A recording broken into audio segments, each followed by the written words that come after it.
ময়নার বিজেপি নেতা বিজয় কৃষ্ণ ভূঁইয়া খুনের ঘটনায় তদন্তে নেমেছে এনআইএ। আসছে বিস্তারিত খবরে। ময়নার বিজেপি নেতা বিজয় কৃষ্ণ ভূঁইয়ার খুনের তদন্তে বাগচা তৃণমূল কর্মী স্বপন ভৌমিককে গ্রেপ্তার করল এনআইএ। তৃণমূলের অভিযোগ, এনআইএ তদন্তের নামে এলাকায় তৃণমূল নেতাদের গ্রেপ্তার, মারধর এবং হয়রানি করছে। ময়নার বাগচার গোড়ামাহাল গ্রামের বিজেপির বুথ সভাপতি বিজয় কৃষ্ণ ভূঁইয়া খুনের ঘটনায় গ্রামের তৃণমূল কর্মী স্বপন ভৌমিককে এনআইএ গ্রেপ্তার করল পশ্চিম মেদিনীপুর জেলার সবং থানা 10 গ্রাম থেকে। 2023 সালের 1 মে বাড়ি থেকে তুলে নিয়ে গিয়ে খুন করা হয়েছিল বিজয় কৃষ্ণ ভূঁইয়াকে। খুন করেন তৃণমূল আশ্রিত দুষ্কৃতীরা। সেই ঘটনায় মৃত বিজয় কৃষ্ণ ভূঁইয়ার পরিবারের লোকজনেরা কলকাতা হাইকোর্টে এনআইএ তদন্তের দাবি জানায়। কলকাতা হাইকোর্ট এনআইএ তদন্তের নির্দেশ দেয়। যে গোড়ামাহাল 234 নম্বর বুথের স্বপন ভৌমিক, উনি আজকে সন্ধ্যা নাগাদ অ্যারেস্ট হয়েছে।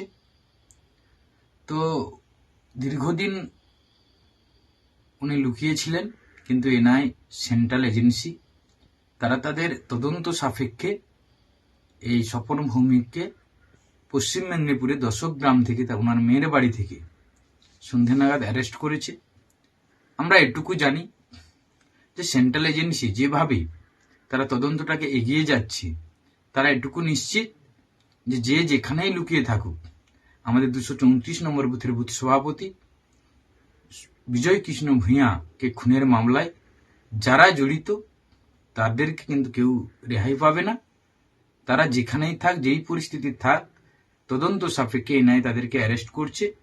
তবে আমি এটুকু বলবো, এজেন্সিরা কি করছে না করছে সে বিষয়ে তো আমরা কিছু জানি না। এনআইএ তদন্তকারী দল একাধিক ব্যক্তিকে গ্রেপ্তার করে।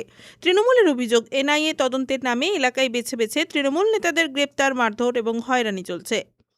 এর যে 1.5 বছর হয়ে গেল, এখনো তারা ওখানে ইন্সপেকশন কমপ্লিট করে চার্জশিট দেয়নি।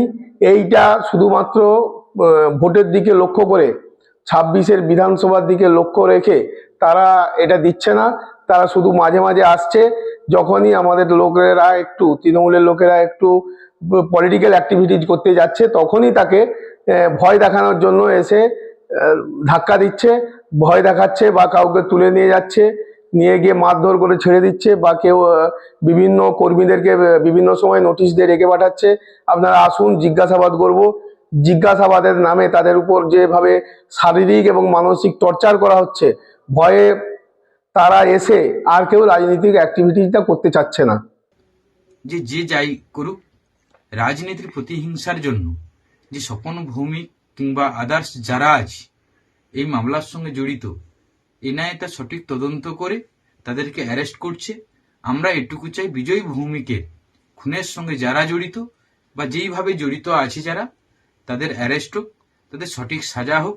আমরা এই রাজনীতির প্রতিহিংসায় আর কোনো মানুষকে, কোনো ভারতীয় জনতা পার্টির কোনো কর্মী কিংবা কার্যকর্তাকে এইভাবে যাতে না হারাতে হয়, এটুকু বলবো। আর একটা কথা হচ্ছে, বাগচা গ্রাম পঞ্চায়েতে শান্তি শৃঙ্খলা বজায় রাখার জন্য আমাদের যতটুকু করণীয় আমরা করছি।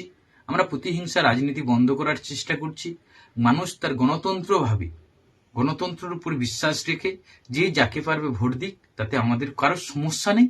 কিন্তু এই প্রতিহিংসা যেন রাজনীতি করার জন্য আমাদের 234 নম্বর বুথের বুথ সভাপতিকে যে নৃশংসভাবে হত্যা করেছে, সেই হত্যা মামলায় যারা জড়িত আছে, আমাদের যেমন হাইকোর্টের উপরে ভরসা আছে, আস্থা রয়েছে, নিশ্চয়ই এই খুনে যারা জড়িত তাদের সাজা হবে এবং ভবিষ্যতে তারা এই কেসে লুকিয়ে কেউ পার পাবে না, তবে তাদের সাজা হবে। আমরা এটুকু চাইছি। পুলক বেড়ার রিপোর্ট, খবর 20 BS।